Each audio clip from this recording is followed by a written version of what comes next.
Hello, come in. Welcome to the percussion room.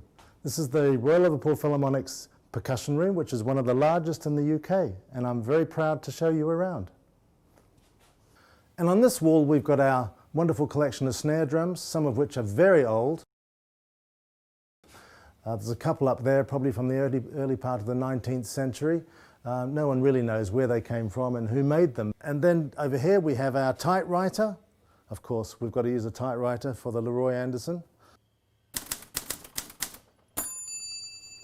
Over here we've got our collection of smaller instruments which involve whips and various others. Oh, we've got one of the biggest whips in the world here. That's an enormous whip. And on the different shelves we've got wood blocks, we've got temple blocks, we've got ratchets. This is a very special ratchet, this one. This is got a volume controllable ratchet, so I can play very quietly indeed.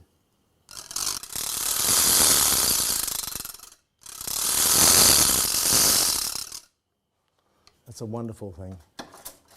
And then down here on this other shelf we've got our metal instruments. So we've got jingle bells.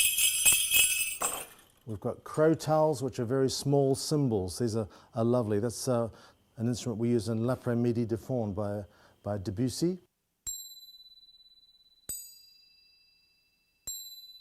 And we've got cowbells, and we've even got a brake drum here. This is from a Model T Ford. And then down here in a case, it looks like Paddington Bear's case, doesn't it? We open that one up and we've got our sound effects. Let's rummage around. Whoops, sorry about that. We've got all sorts of effects in here. There's one here that you'll like. See if you can tell me what this is.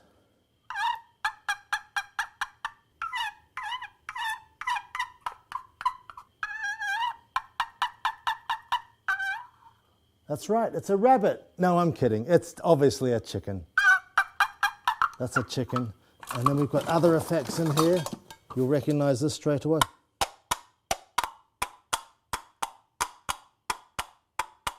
And here we've got our collection of cymbals, all on separate shelves, which pull out a little bit every time you need a cymbal.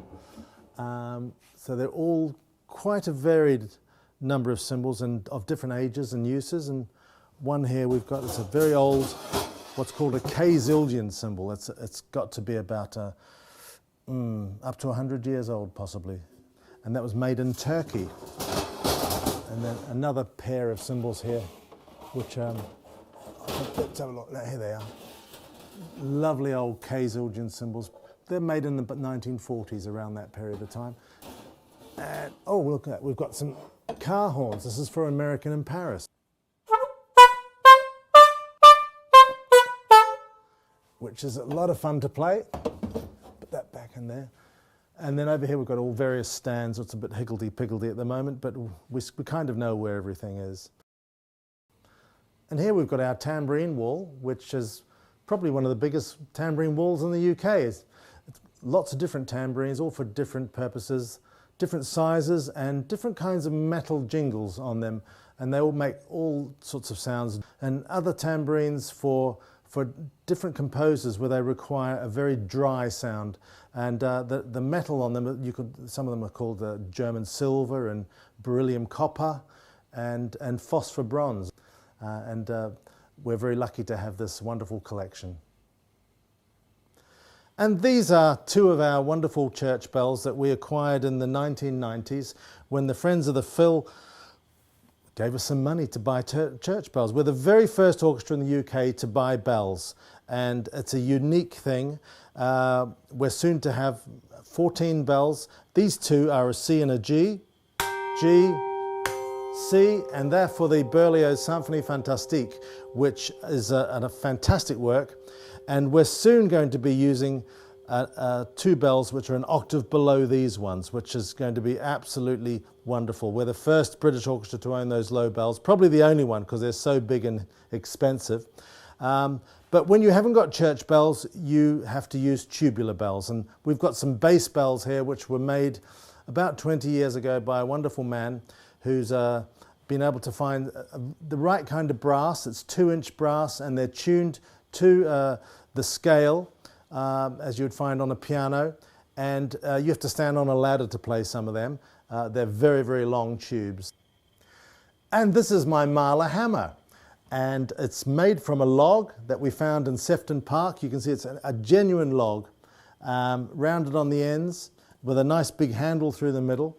And it's used in Mahler's 6th Symphony, where he requires, well, he used to ask for 5 or 6 strokes, and he reduced it down to around 2 now, because I think he got a bit nervous about fate. That demonstrates the hammer of fate, and basically the percussionist walks up to a very large box and raises the hammer up above his head. It's very heavy, I can feel the weight, and then brings it down crashing on top of a box to coincide with a huge chord in the orchestra. And it's very challenging to try and get it on time with the conductor, with the timpani, with the cymbals. It's got to be very precise, and it is a challenging moment for the player.